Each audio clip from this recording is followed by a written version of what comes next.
En Noticias Caracol seguimos tejiendo diálogos para no polarizar y más que eso, que inviten a la reflexión del tono, la forma y el objetivo de la conversación nacional. Sí, señora, la invitada de hoy de Alejandra Giraldo es la abogada Marta Maya, subdirectora global y directora para América Latina y el Caribe del Instituto para las Transiciones Integrales IFIT. El IFIT, de la mano de la Fundación Ford, se dedica a investigar, acompañar y explorar las lecciones de países que están en camino o han salido de la polarización y ahuyentando las divisiones políticas y sociales. Hoy está presente en 11 países. Marta Maya, muchísimas gracias por aceptar esta invitación a Diálogos para no polarizar de Noticias Caracol.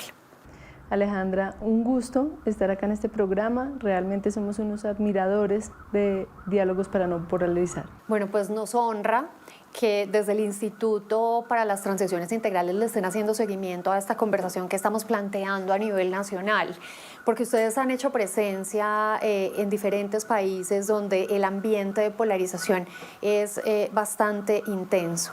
En relación con eso, quiero conocer su lectura de la Colombia que estamos viviendo en este momento. Efectivamente, nosotros hemos tenido el tema de la polarización como un, por decirlo así, obstáculo en el esfuerzo que hacemos por trabajar en negociaciones y en transiciones de una manera innovadora en el mundo, en más de 11 países en donde trabajamos ahora.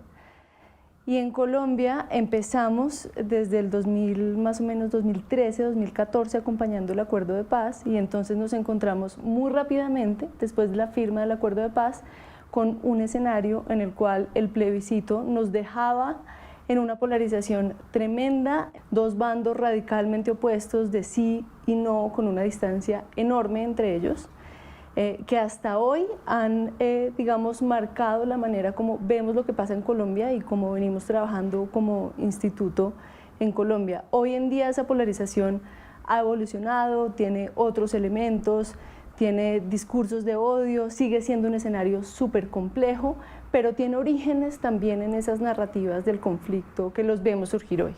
Hemos decidido nombrar o calificar como un hiperproblema, un problema que nos impide dar otras conversaciones. Está completamente presente no solo en el tema del conflicto, de la violencia, de las negociaciones de paz, de cómo salir de estos círculos viciosos de violencia, sino también en la manera como hacemos política y ante un escenario pues, político que se avecina el próximo año. También, y este programa ha documentado eso de muchas formas, hemos encontrado unas experiencias de diálogo tremendas y hemos hecho muchos esfuerzos por acercar actores muy opuestos. Hemos hecho esfuerzos de construcción de memoria, hemos hecho esfuerzos de acercar víctimas con victimarios. Entonces, a la vez que vemos una polarización en la arena, digamos, pública, que crece, que trae discursos de odio, que es muy peligrosa y estamos todos preocupados porque pueda derivar en violencia, también acumulamos unas experiencias tremendas de acercamiento de sectores menos visibles. No todos hacen lo que este programa hace, pero que las hemos venido construyendo a través de los años. Desafortunadamente, y sobre todo cuando se acerca lo electoral, cuando hay baja gobernabilidad, cuando hay unos escenarios complejos, la polarización termina teniendo muchos réditos, porque en vez de dar el debate difícil, el debate en donde tengo que construir, en donde tengo que pensar en política pública, pues más fácil me paro en una orilla, alimento emociones, y eso pues va a movilizar más. Pues también estamos ante, que ustedes lo conocen muy bien, el desafío de las redes sociales y su inmediatez y su lenguaje tan corto y la poca posibilidad que tienen para dar debates más complejos en algunos casos. Hablamos siempre de polarización, polarización, polarización, y creo que nadie más indicado que usted para explicarnos realmente qué es la polarización, cómo está conceptualizada esa palabra. Sentamos a muchas personas en el mundo a pensar en esto, un concepto de qué puede ser la polarización, cuál es esa que sí se llama polarización y que tenemos que atender. Y en ese sentido, pues llegamos a una definición con algunos elementos importantes. Pensamos que dentro de esos elementos efectivamente teníamos dos grupos en polos radicales, con una distancia enorme, actores sociales o actores políticos dentro de un sistema político con una diferencia tan fuerte que los hacía antagonistas. Y en esa diferencia tan fuerte hay una distancia que no les permite acercarse. Cuando nosotros estamos ante un escenario así, no estamos ante una rivalidad de dos equipos de fútbol, ante dos competidores, no estamos ante la controversia natural, no estamos ante el debate, no estamos ante el disenso. Todos esos son elementos o de la naturaleza social o de una democracia. Sí. Cuando estamos ante la polarización es más grave, porque esos dos polos ven al otro, digamos, como con una especie de otredad en donde yo quiero es señalar en qué me diferencio del otro o incluso llego a deshumanizarlo, y eso puesto en escenarios en los cuales nuestras democracias sí necesitan debatir, sí necesitan solucionar los problemas, sí necesitan encontrarse dentro del disenso, pues termina siendo un hiperproblema. ¿Debate es igual a polarizar? Excelente pregunta, porque efectivamente no, ni en lo más mínimo. El debate, pero no solo el debate, la controversia, el desacuerdo, el disenso, son todos elementos de una democracia muy necesarios en la democracia.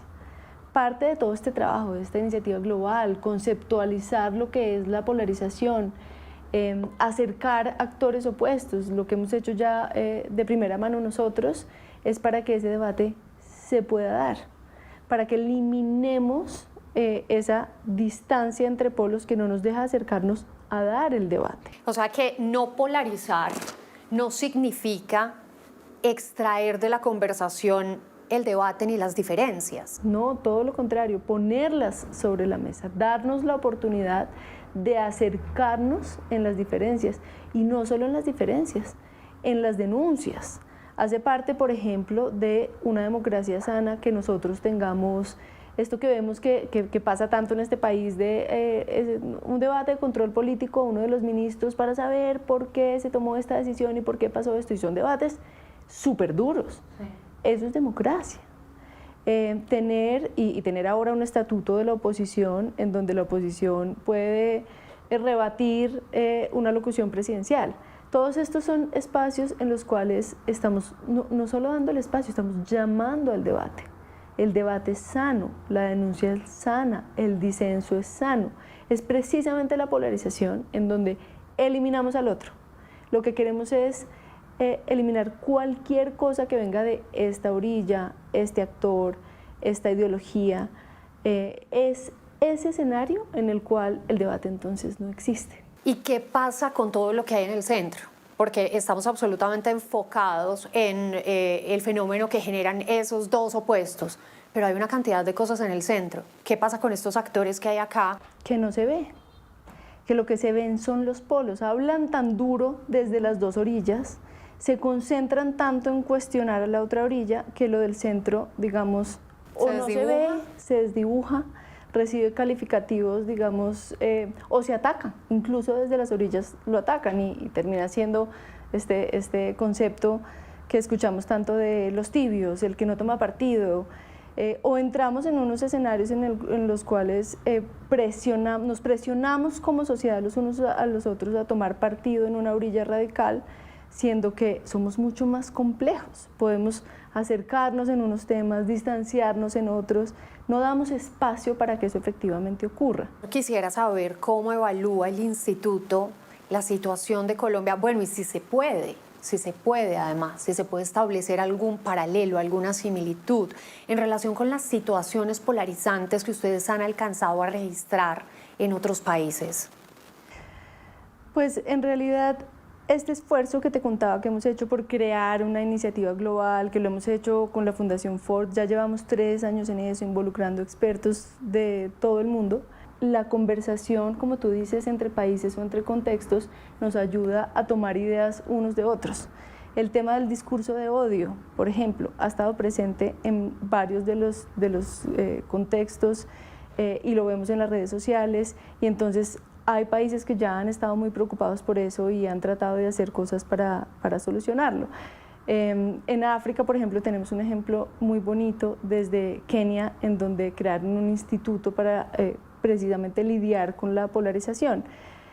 Hay ejemplos que vienen desde la sociedad civil y hay ejemplos que vienen desde los estados. Este programa en sí mismo es una iniciativa de solución que probablemente valdría la pena compartir con medios de comunicación de otros de los países en los que trabajamos. Y esta conversación justamente se da tratando de encontrarle respuesta a cómo nos sentamos a dialogar en un país polarizado. Una de las formas como nosotros creemos que eso se puede dar es cuando eliminamos el escenario por un momento en donde actores con muchísima visibilidad le están hablando a sus audiencias y los sentamos en una plataforma, digamos, más privada y más humana a encontrarse con ese contrario, incluso cuando son de polos radicalmente distintos, hablar, y hemos encontrado que eso es posible. Es posible sentar victimarios con víctimas, es posible sentar militares o exmilitares para hablar de falsos positivos con temas de justicia transicional. Todo eso en este país se puede, pero necesita un trabajo uno a uno, cuidadoso, en donde nos acerquemos al actor a entender qué está detrás. Personas que naturalmente no se quieren y que puedan decirse, usted a mí me cae mal, yo tengo todos estos prejuicios contra usted, pero usted y yo necesitamos hablar de este tema. Entonces, pongámonos de acuerdo en que no vamos a hablar de todos esos prejuicios que tenemos, pero eso no puede ser que nos impida conversar. ¿Y por qué si nos está impidiendo conversar? Yo no creo que nos impida, digamos, de una manera definitiva. Yo creo que existen todos estos otros caminos que tenemos que explorar cada vez más. Los jóvenes, por ejemplo, no tienen todos esos odios heredados, por decirlo así. Entonces necesitamos explorar más. Necesitamos sentar a científicos, necesitamos de la neurociencia, necesitamos sentar a hablar gente de tecnología, de Google, de inteligencia artificial, necesitamos sentar a hablar mediadores que han estado en temas súper complejos. La sociedad civil también se podría aproximar a los distintos actores, también podría ayudar a complejizar las narrativas. ¿Es más grande la polarización desde la percepción que desde la realidad? O sea, ¿estamos viendo este monstruo más grande de lo que es? Yo creo que es un monstruo en la medida en que el riesgo que representa de terminar en violencia es alto. Lo que sí hemos visto nosotros es que no es un monstruo que no podamos gestionar. Necesitamos hacer un llamado a la movilización a la ciudadanía. Tú lo has dicho mucho y tiene todo que ver con este programa, que es la idea de subirle la voz a los moderados, de ir más allá de los políticos. Eso es lo primero. Esto es un ejemplo, pero creo que es un ejemplo que hay que replicarlo muchísimo. Lo segundo es atender los lugares, los momentos, los actores de mayor alerta, donde la polarización puede ser mucho más grave y puede desencadenar en violencia. Y un poco aunado a eso, el tema de realmente ponerle atención al discurso de odio. Nosotros tuvimos esa conversación días después del tristísimo atentado al senador Miguel Uribe. Esa conversación es una conversación que no deberíamos dejar ahí. El discurso de odio es grave, lleva a la violencia, es la manifestación más grave de la polarización, y entonces tenemos que ponerle atención y subirle el volumen a otro tipo de iniciativas, protagonistas, actores y demás. Marta, muchísimas gracias por esta conversación, gracias por el tiempo, por el espacio, gracias por alimentar estos diálogos para no polarizar con la experiencia técnica que desde el IFIT ustedes tienen y han podido registrar en diferentes países del mundo. Al contrario, muchísimas gracias a ti y por esta iniciativa que la sumaremos a todas las que venimos documentando desde el Instituto. Gracias.